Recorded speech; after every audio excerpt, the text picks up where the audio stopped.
All right, we are now going to subtract integers. Just as a reminder, an integer is a whole number that is positive or negative.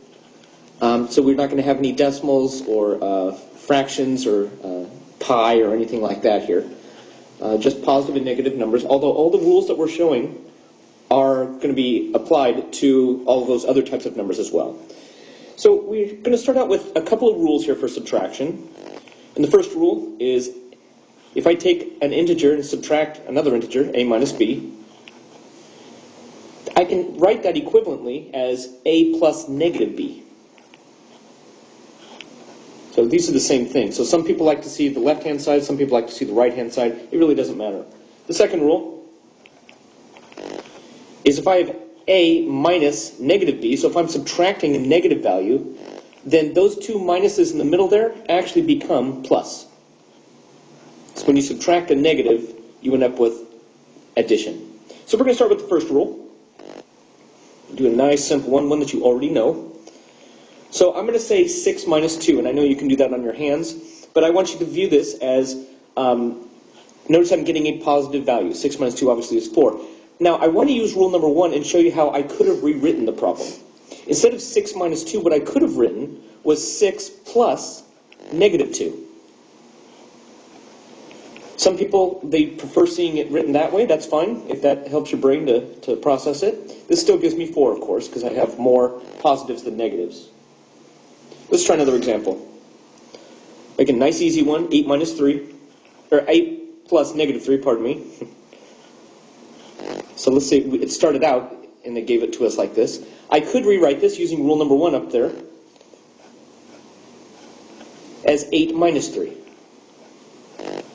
Again, however you want to see it is fine by me. Either way, the answer is going to be 5 for both.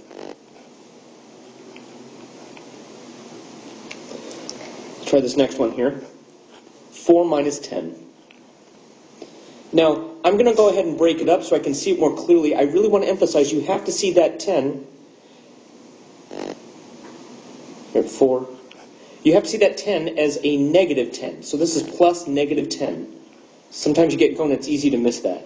Either way, I have more negatives, and my result is going to give me a negative 6. Let's try one more.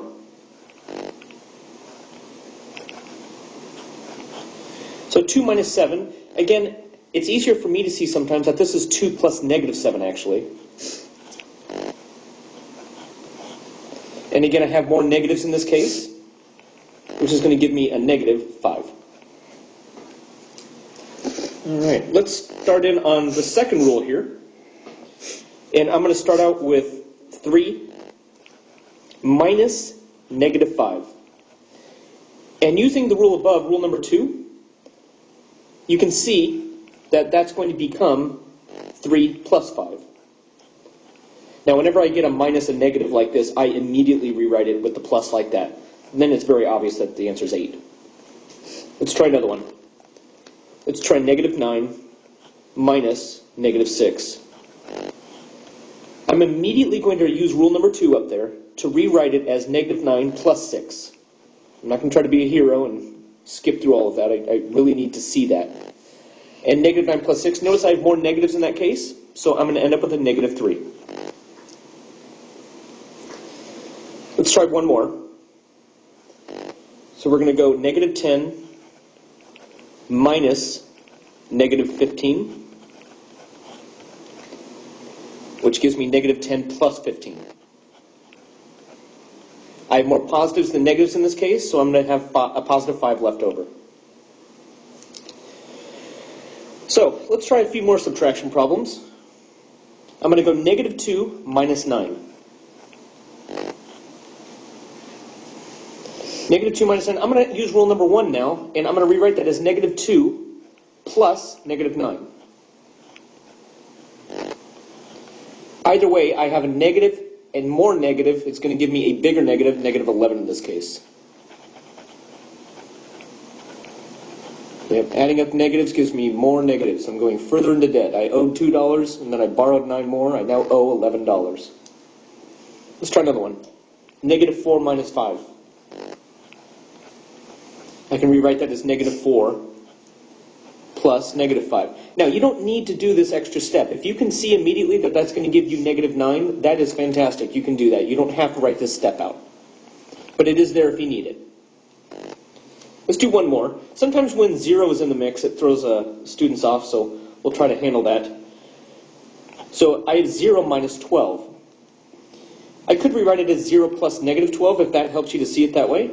Don't have to do that, but that works as well. Either way, my answer is going to be negative 12. All right. One last example for you. What if we have more than one number? So we're going to go negative 4 plus 6 minus negative 9 minus 13. Now, you learned your order of operations, but before we start going from left to right with the addition and subtraction, I want to handle the minus minus here. So I'm going to rewrite the problem as negative 4 plus 6 plus 9, rule number 2 up there, minus 13. And now I'm going to follow order of operations from left to right. So I have negative 4 plus 6. That's going to give me a positive 2. And I'm going to rewrite the rest of the line, the plus 9 minus 13. And you should too. It's good practice. It's not good to just add or subtract those two pieces with sort of a 2 just hanging there. So now I'm going to reset in order from left to right. I'm going to go 2 plus 9, which is going to give me 11 minus 13. Notice I'm rewriting the problem. Now I have 11 minus 13. I'm going to use rule number 1 and break it up. Again, you don't have to do this. 11 plus negative 13. Either way, you should get a negative 2. You should practice quite a few of these. These can get very confusing. Good luck.